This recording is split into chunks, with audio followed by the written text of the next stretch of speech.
Today's episode is brought to you by Positively Productive Systems, whose mission is to be the antidote to your stress and to provide compassionate productivity resources and coaching that help you heal and achieve. Be sure to check out both free and paid resources at positivelyproductive.com/resources. Because these women suffer for no reason other than no one is teaching them, right? Thank God for podcasts. Thank God for the internet. Because before, imagine how many generations of women just suffered when it's literally just a set of skills. Like when you practice what you need to practice to be happy, to be peaceful, you become happy and peaceful. And the beautiful part about it is everybody in your life adjusts. And if they don't, a loss is not always a loss, friends.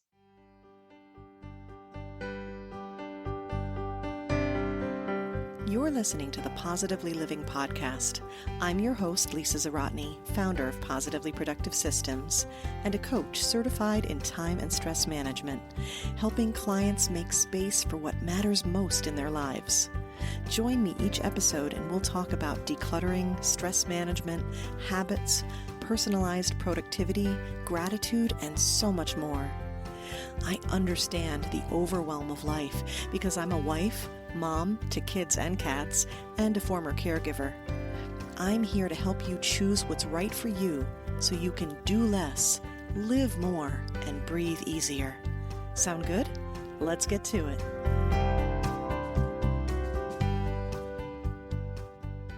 If you read the title of the episode and wondered if the "is" was a typo, it's not. My guest today shares how self-discipline is self-care and is necessary to open yourself up to self-care. More importantly, self-discipline is a skill you can acquire. So if you're a people pleaser, a nurturer who lacks time for self-care, or a multi-passionate creative who pours into everyone but you, you'll want to keep listening. Today, I welcome Amanda Chils to the Positively Living podcast to help us understand what self-discipline is and how we can develop it. We talk about how self-discipline, self-respect, and self-care are connected. Just like I always say, everything's connected. And we talk about the number one step you need to take to become disciplined. We also talk about something called dirty self-care. You do not want to miss this. Amanda Chils is a licensed mental health therapist and business coach, helping clients build a business they love and a life they are obsessed with while making money and having a great time. She blends psychology, mindset, energetics, and business strategy to help clients scale while creating a business aligned with purpose. We have some great laughs in this episode, and I can't wait for you to hear Amanda lay it on the line. She does not mince words and lays it out flat and is not a hand holder. So brace yourself and listen up because it gets good. As a support to this topic, I recommend searching for a number of other episodes, including self-care and the ones on inner wisdom and trusting your gut. And you'll definitely want to listen to episode 53 on codependency. I also mentioned the gratitude series and a worksheet in my free library called the Joy List. You can access all of those for free by going to positivelyproductive.com/hub. Now let's join Amanda. Welcome, Amanda Chils, to the Positively Living podcast. You and I have been vibing hard on Instagram, and I cannot wait to dig into this topic today with you. Welcome. Yes. Hello, dude. Hi. This is so exciting. Yes. Also, love to talk about self-care, all day long. We could just talk about it. Yeah, I don't think it gets enough love in the right way. And that's what we're going to do today is really identify what's going on here, why it's important. But before we get into that, how about we start with you? And I'd love it if you'd tell us a bit about who you are and who you help and what makes you light up. Ooh, okay. So what makes me light up is tacos, all day long. Love Mexican style tacos, not like American tacos. We're not about that life. So tacos. So I live on a farm. I am a therapist with a private practice, and I work with trauma, mostly trauma, some anxiety, some depression. I decided to do online coaching as well because the therapy model can be kind of restricted. I'm restricted in who I can work with, who I'm allowed to work with. And I was like, but why can't I just work with more people who need it? So, hence the internet, right? So, I chose to work with people pleasers because people pleasers tend to deal with anxiety, tend to deal with depression, tend to have trauma roots.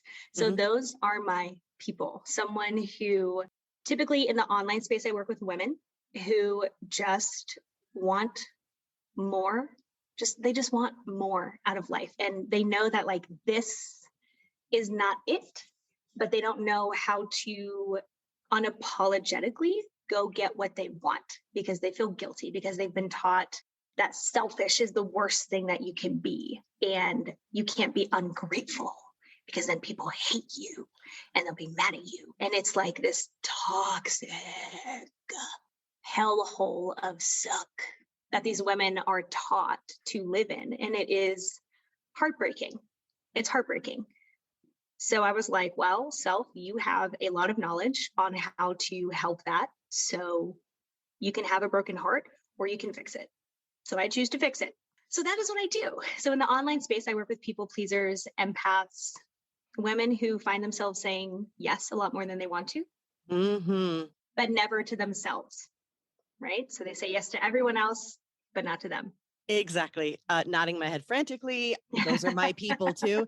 Those are my people. And they're multi-passionate on top of that. So they want to do all the things, but then they don't get to do the things they want to do. Right. And then they're usually so sweet. Oh, they're the best. Right. So what I hear a lot, and this is a lot of my messaging actually, is like they think their big heart is the problem.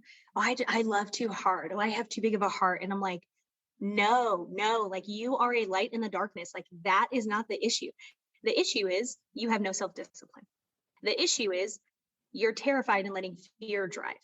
You have no actual self-care. You do face masks. Okay. Like you do, I call it fluffy and dirty self-care. Like you do the fluffy self-care. And I did a face mask the other day, but my life is in shambles. But I hate my partner and my job and the town I live in. And everybody treats me like garbage. Bro, a face mask is not like, I love you so much. A face mask is not going to fix that. Right. It ain't. You got to do the dirty work. God, that's good.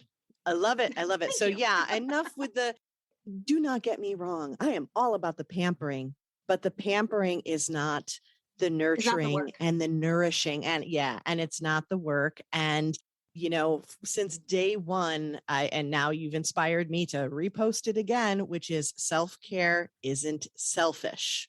And you know what? It is selfish. Who cares?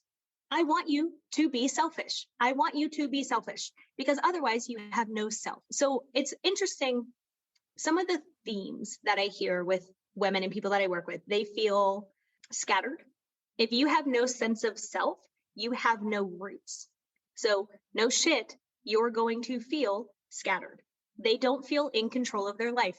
Again, no kidding. You literally don't take control of your life. You let circumstances or other people control your life. So yeah, duh, you have no roots. I don't want to be selfish. And I say, well, how is being selfless working out for you? It's like, I love that. How's that working? How's that working out for you? And they're all like, it's not. Yeah. This is totally a semantic thing, Amanda, because it's like when you say selfish, you're like, oh, that's a bad thing. And it's like, it's not selfish in the way you think it is, right. But it does mean that you are prioritizing self. And maybe that's not something you've done before, but you have to. And I need to give a shout out to a description that I had of you, which I absolutely love, which is that you have lots of compassion, but almost no patience. None. And anyone who knows me personally will tell you, like, I'm not the hand holder. Every single one of my clients, I say, if you need a hand holder, you need to work with one of my other therapists. I am not for you. I will shove you off a cliff and I will help you build wings on the way down, but I'm shoving you off a cliff. Love it. And that's why I wanted to have this conversation today, because we have to get real. And when you think of self-discipline, suddenly it's like, ooh, self-discipline.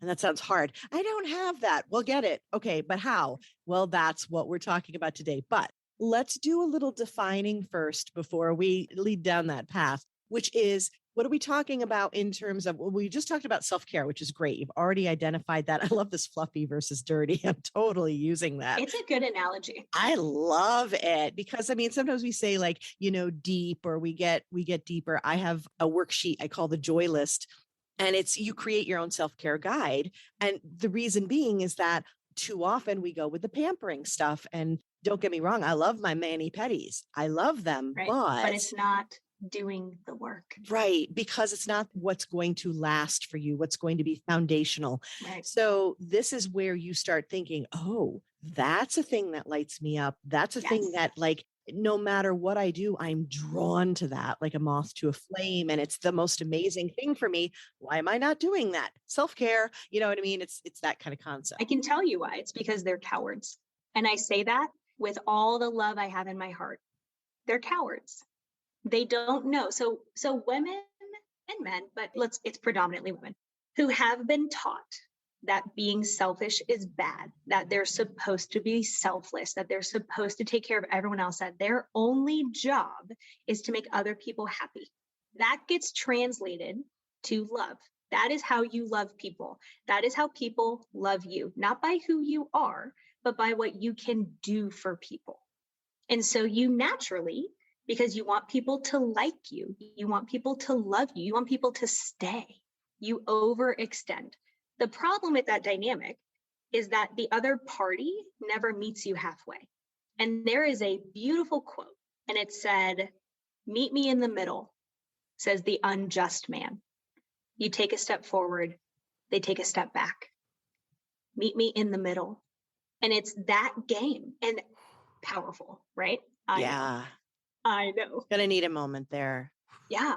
So I'll repeat it in case people miss it. Meet me in the middle, says the unjust man.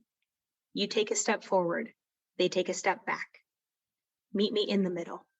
And it's that forever.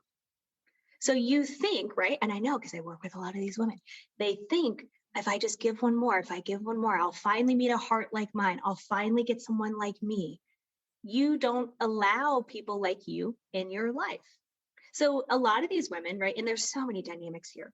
My brain works in a spider web, so just tell me if I'm jumping too much, but there's a lot of concepts. A lot of these women think they attract people who are cruel. They think they attract assholes. They think that's their vibe. Oh, I only attract people who love me as much as I love myself. Like, no. Okay, first of all, that's victim blaming. It's not your fault. They allow them to stay because they have no discipline to say that what they say they want is what they hold. They say, oh, I want someone who's loving. I want friends who do things for me. I want people who are nice to me. I want people who think of me first. And then they allow any bozo to do whatever they want. And then they're mad. Bro, why are you mad when you allow it? That is a self-discipline problem. There you go. And the way that I've described it is that you show other people how you want to be treated. And that's a tough pill to swallow sometimes when you're like, oh, uh-oh. Not how you want to be, how you allow yourself to be. Well, that's fair too. If I am in a relationship and I say, I want someone who's kind, and my partner talks down to me and calls me fat and stupid and lazy, and I stay in that relationship, why would they change? And this is something I ask all the time to my clients. I say, why would they change? You're treating a bear like a puppy. If I go to pet a bear and it bites me, why would I be mad at the bear? It's a bear. It's not a puppy. So I need to treat a bear like a bear. If someone is cruel to me, they're not my people. And that's okay. That's where we want to be selfish. I want people to be selfish, not so they can give more to others, just so they can be happy. Like I was talking to one of my therapists this morning, and they were saying, I'm kind of in this work dynamic and I don't know that it's really working out for me. I don't know that I want to do it, but I feel so bad. I feel so bad. And I'm like, okay, well, first of all, that business isn't going to die without you. And I said, two, if it's not working out for you and you struggle to make decisions, because here's the other thing about people who are people pleasers, who struggle with self-discipline, that's also a decision-making muscle. I said, well, I'm just really bad at making decisions. And I said, well, you better get good at it, because otherwise everyone else in your life and the consequences of the decisions you don't make are going to make those decisions for you. And then you build yourself a prison because you're too afraid to walk out of it. That makes no sense. That makes no sense. You are miserable because it's simply a skill that you can practice and you don't know that. But now they know it is a skill. Decision making is a skill. Self-discipline is a skill. Self-care is a skill. We can practice. We're gonna suck it first. That's okay. That's the whole point of skill building there, by the way. Literally the whole point.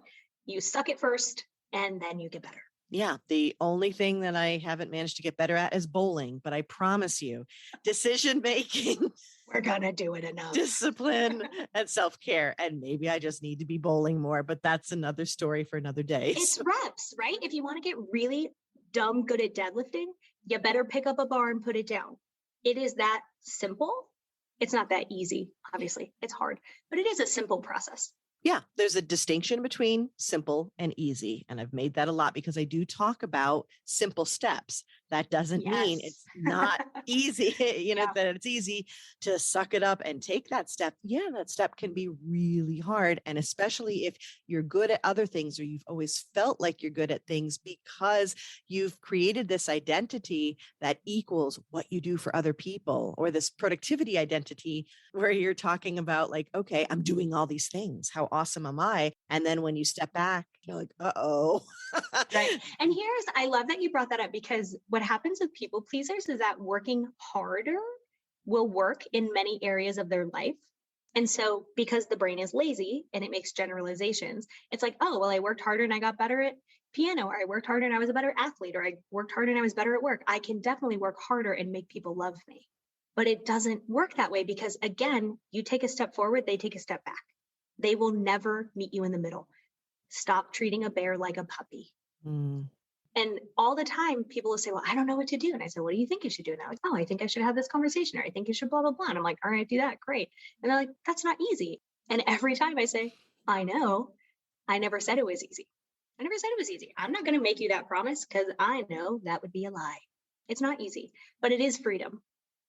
It is freedom. And here's what I'll tell people who are like, oh my God, like, Amanda, you are harsh. Like, I don't think I can do that. That's way too far. Like, there is no way. I have to cut everybody out of my life. I have to never talk to anyone. Like, let me just dispel all of those things. One, what I find, and I have done this with literally hundreds of people, what I find if we're talking about creating self-discipline and managing relationships, it only takes 1 or 2 times. And then people adjust, and they adjust quite well. And I'm talking about like outside of textbook narcissists, which everybody thinks their mom or their ex is a narcissist. They ain't, right? They're not, first of all. Outside of like sociopaths and narcissists, 99% of people actually adjust really well. And the relationship gets so much better. So true. So much better. Because now they respect you, because self-discipline is self-respect, is self-care. All of these things are an umbrella. They're all under each other, if that makes sense. So you don't have to cut people out of your life. You don't have to suddenly be crazy type A. You just have to do what you say you're going to do. That is self-discipline. That's it.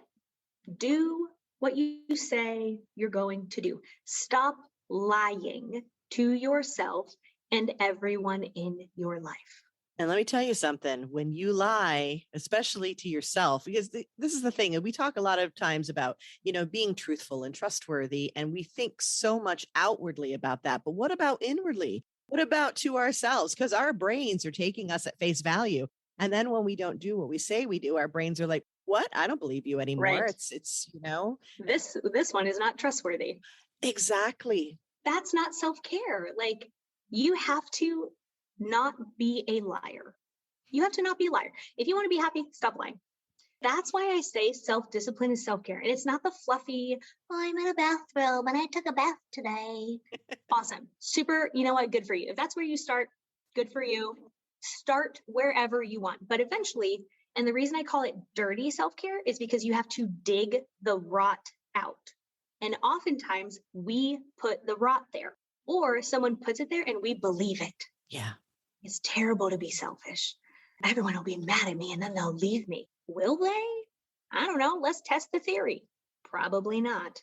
Yeah. And you also need to figure out too, but this is that leap of faith, but it's a leap of faith where you're having faith in yourself here, where you say, okay, now I'm going to do what I say I'm going to do. I'm going to put my money where my mouth is, or, I just back myself up here and saying, this is what I want. And now I am expressing it to others. I'm standing up for myself. I'm, boundaries. And then Boundaries. when I do that, you have to sing these things when they're really Yes, important. it's very important. Right. Yeah. And so when you do that, it's sort of that one of two things is going to happen. And they're both important things. Those who won't put up with it, you just decluttered, baby. You decluttered some really important toxic people out of your life. Thank you very much. Don't let the door hit you on the way out. Or you have people go, oh, wait, whoa, okay. And they might take a minute because they're not used to it. I say this with my family all the time. I went through this with my family where I had to make adjustments and be like, okay, so see, here's the thing. We have this whole selfless mom thing where people put moms on a pedestal, and on their epitaph, it's like, okay, so she gave everything she had, plus some that she borrowed from others and left with nothing, and we love her for it. No, that's not going to be me. We're not going to do that. And they were like, oh, okay. And I remind everyone that I'm modeling for my kids where they're like, oh yeah, no, that's not a thing. It doesn't have to be a thing. Oh, and guess what? Mom still gives so much to us and she's amazeballs. Right. And she's amazeballs. We're really just lucky to have her in our life. But the funny thing about it is like, and I will tell you, like literally I've taken hundreds of people through this journey. Like 99% of people adjust and the relationship gets better and they don't leave. They don't leave. They just adjust. Yeah. Give them a little time. Yeah. Yeah, there might be backlash. It's okay. There's usually not. Or if it does, it lasts 15 seconds. Not like, oh, wow, I didn't know you were like that. Sure am. I'm talking like literally, I'm talking 15 seconds and they only have to have the conversation twice. That's so encouraging. It is so much easier than people think. But here's where the self-discipline comes in, right? Because if people say, I want to feel better. And what most women say is, I just want to be happy. I just want to be happy. Like the other thing they say is, I just want some peace. Because when you are constantly outsourcing your power, you have no peace because every single choice you make is for someone else.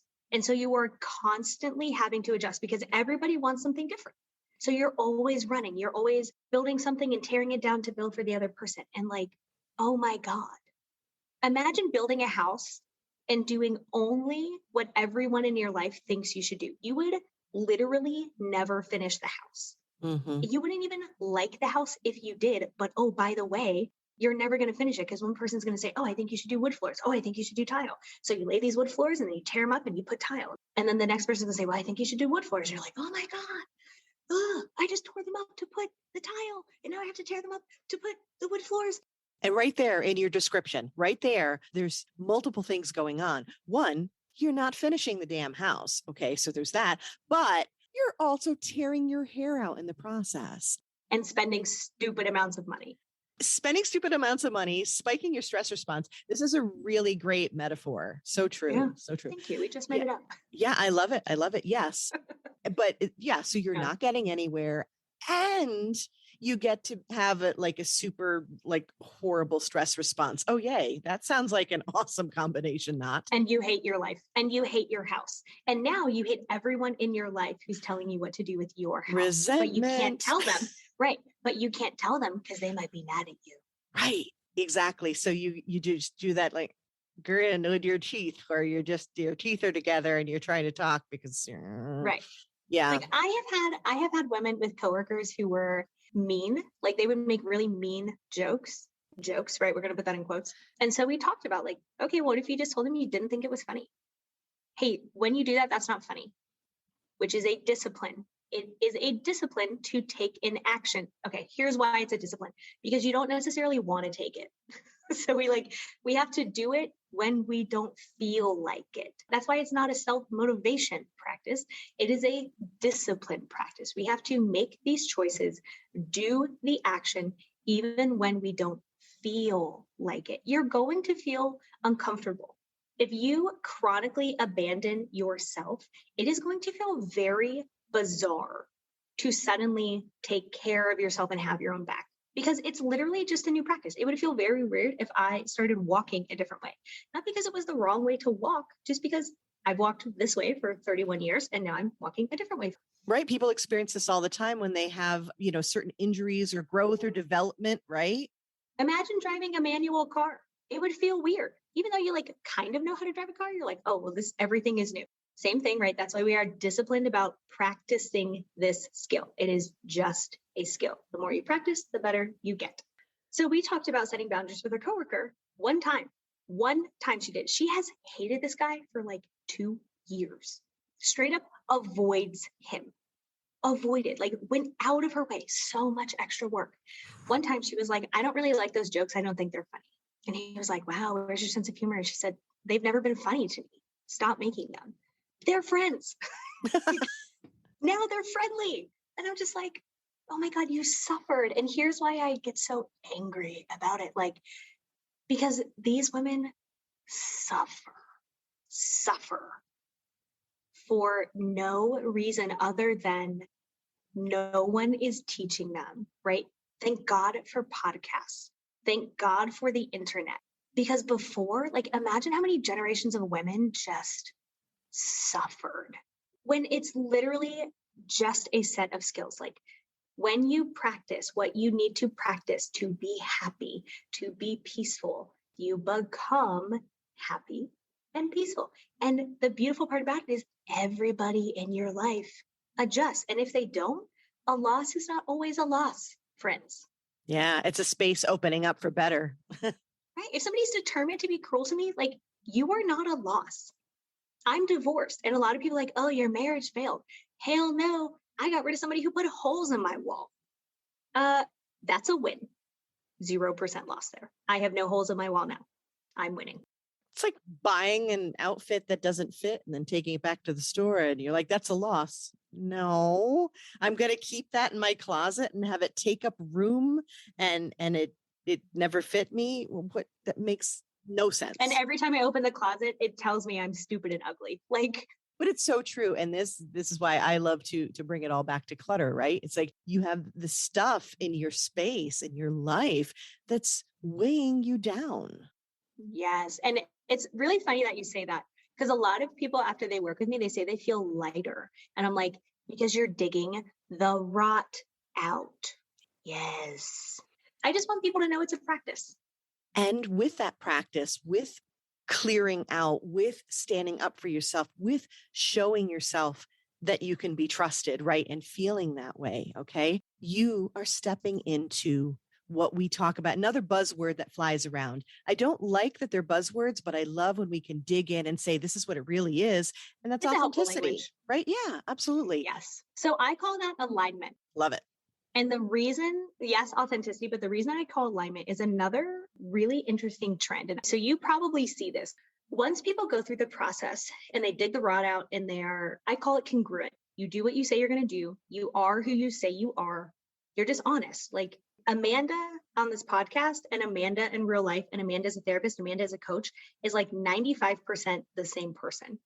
Obviously it shifts a little bit. We all shift a little bit, but 95%, this is it. I wake up in the morning, this is it. Because you're congruent, right? When you're congruent, when you do what you say you're going to do, you are who you say you are honest, you have follow through, you are disciplined. What happens, and you may see this, I would be surprised if you didn't, is when you're in alignment, the universe, it's like God, the universe, whatever higher power people have a connection with, it's literally they're waiting. Imagine all these things in the universe's hands or God's hands for you. And they are just literally waiting for you to walk through the door. But you have to be aligned to walk through the door. And they just hand you all of these things that you've been wanting. And it is crazy to watch, crazy. When people are in alignment, and there's always this, you probably see when you're coaching, there's a shift in energy that happens. Yes. And they can't always see it at first, but I've seen it, as the outsider perspective, I've seen enough times to where I'm oh, we're on the downswing. So there's always when they get over that hill and they're in alignment and now we're running, right? We were learning to walk. That takes a long time, but now we're running. And it's like they walk through the store because their energy is aligned now. Things start happening for them. That like I had a client, one of like the biggest outward examples of this, she came to me and she was in a job she didn't really love. She was in a kind of a ish relationship she didn't really love. She found what she wants to go back to school for, quit her job. Like she's like, it was on a whim. And I was like, nah, girl, that was you being in alignment. Went back to school, found what she wanted to do for a calling, is in school, is killing it, like is thriving by herself. She's going to be like traveling all summer to a place she's wanted to go for like years. And all of these things like fell into place for her because she did the work. Yeah. And had that shift. I mean, yeah, I see this with my clients constantly. We talk in the context of productivity and organizing because that is what I coach. But we have to address these foundational things first because I say this, anyone who's listening regularly, you hear it all the time, right? That it doesn't matter what platform or planner or even your process, if something about that is out of alignment, if you don't feel right about it, if you can't trust yourself, if there's that block, because the habit won't happen. You won't take the step. There's something holding you back. And even if it's the, most ideal productivity plan in place, not going to do squat because you're going to, and this is where we talk about self-sabotaging and all that, but all that really is that you're missing that key thing. But when we remove that block, I love the word alignment. I like congruent too.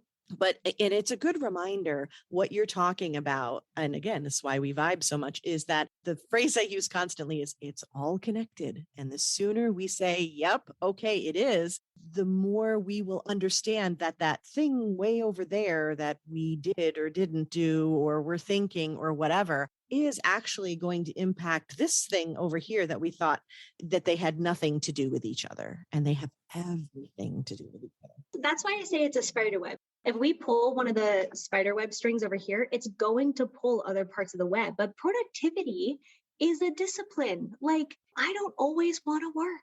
All right, listen, I would like to sit in a hammock in a yard and listen to music and listen to my horses eat. I would love to do that. Like, listen, if there's a sugar daddy out there and you're like, I want to pay you to listen to your horses eat, let's at talk. Amanda _Chils, like, get at me. that is my dream. I'll have that link in the show notes. So sugar daddies come my way. So manifest. I'm just trying to live my dream life over here.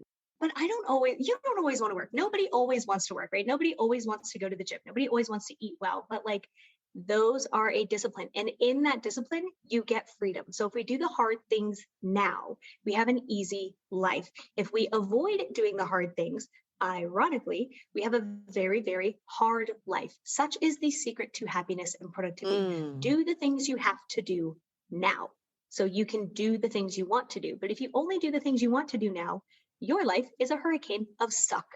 And that is not okay.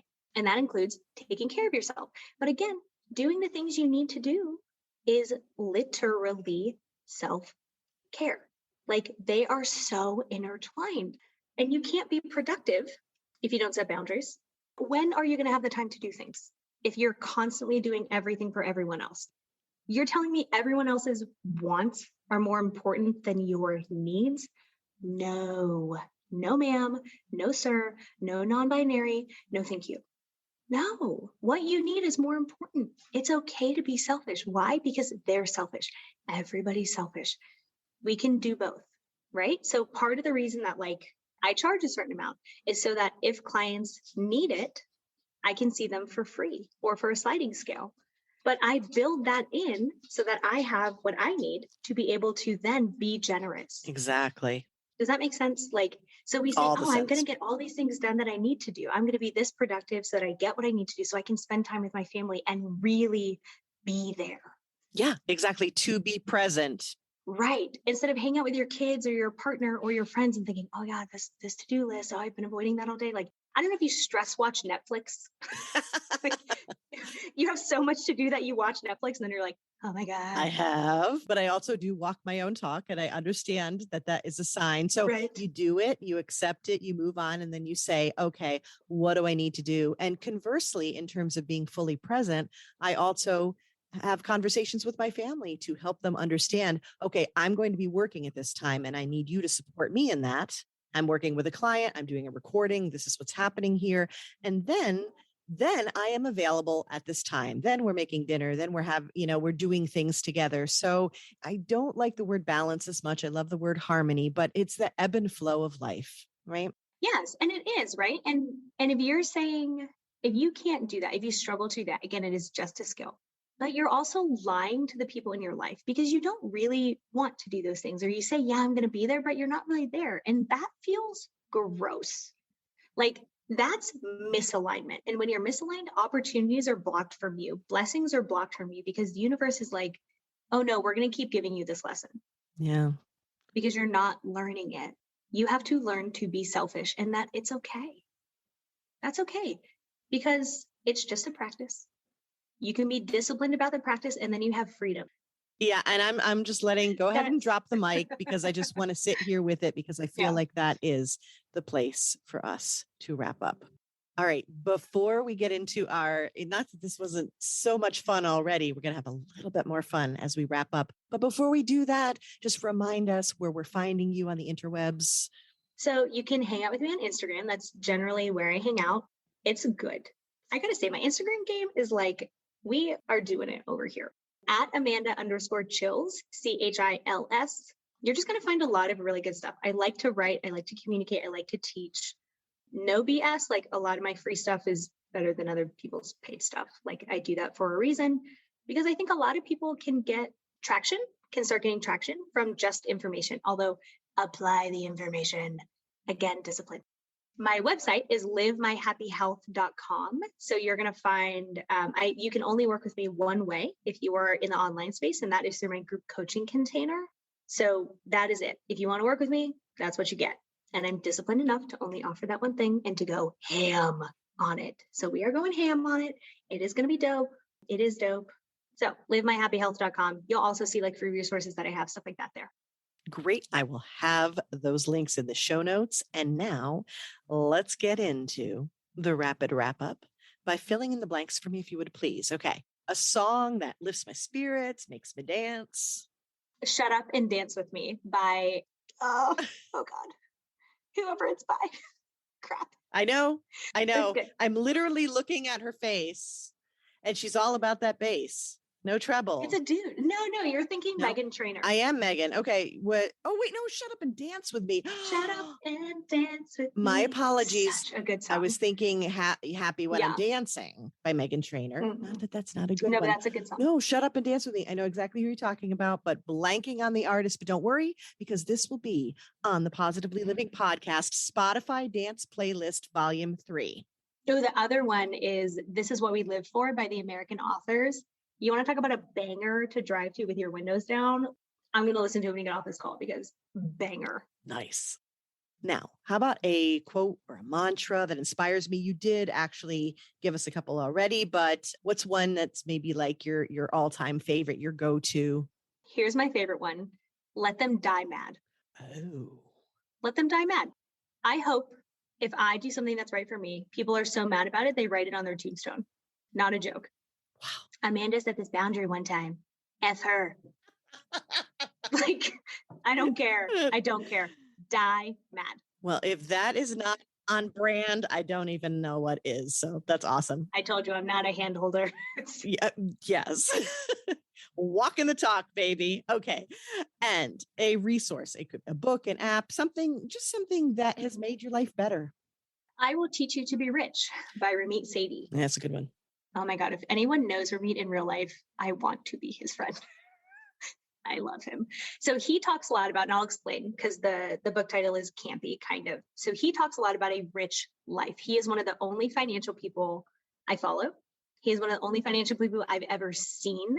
He is the OG, right? Some people do it now because he's really done it so successfully. He is the OG person who talks about how to get a life you love, how to live your rich life, how to use money to fuel things that you are so excited about that you pee your pants. Like his philosophy on life, It's beautiful. literally life-changing. He's like, you can do anything you want. You're going to have to change things to get there. You're going to have to be disciplined to get there. But like, you can design a life that you love. And I'm just like, 100. That is such a great suggestion. I will put that in the show notes. That is a great book. And that book is phenomenal for financial literacy because a lot of people really don't know about money and then they F themselves. And that is also devastating. To your point, it's got that practical, but it also has the overall holistic, rich life thing too, which is so important. Yeah. Okay. And you mentioned this before in a funny kind of way, and now we're bringing it back in a true kind of way, which is to just share what or whom you're grateful for besides your cat, whose name we need to know. Kitty. His name is actually Hans. If you've ever read The Book Thief. Okay. Oh, have you read it? No.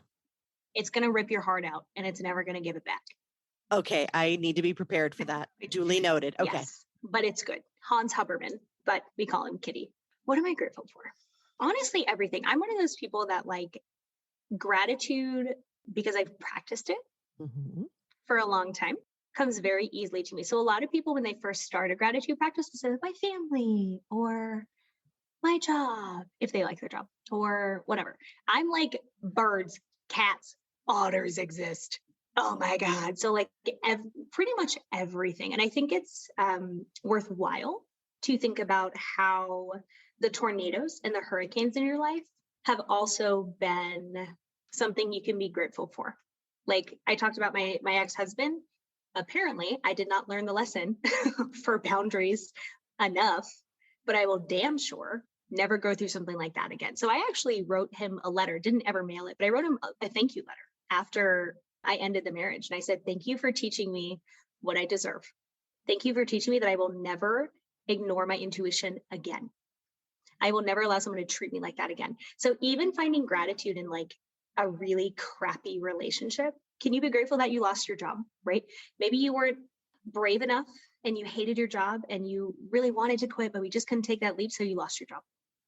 Okay, well, now you have the freedom to find something else. Obviously, there's a certain amount of privilege in that. If you like can't eat, don't take what I say and be like, oh, that's such a privileged thing to say. I understand that it is in some context, but you can be grateful food banks exist. You can be grateful for the people that are teaching you that you deserve better. Yeah. Gratitude in adversity. And it's actually one of the things that I coach in.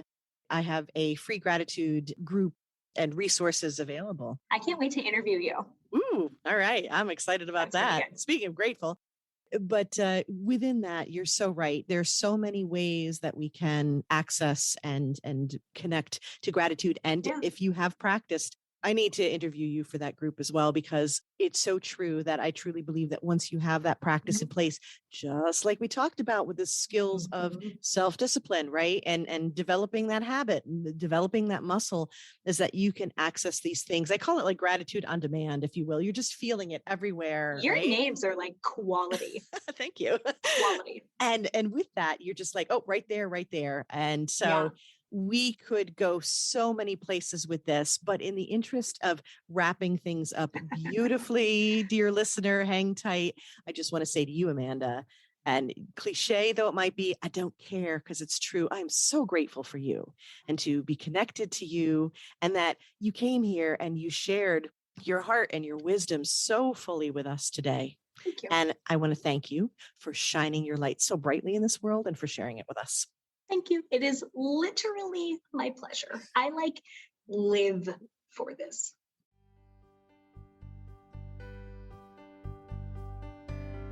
Thank you for joining me today. Your time is precious and limited, and I'm honored you chose to spend it with me. If you have feedback, questions, or want to schedule a chat, head to positivelyproductive.com/connect. And if you are looking for any of the resources referenced on the podcast, from books to products to training and more, go to positivelyproductive.com/resources.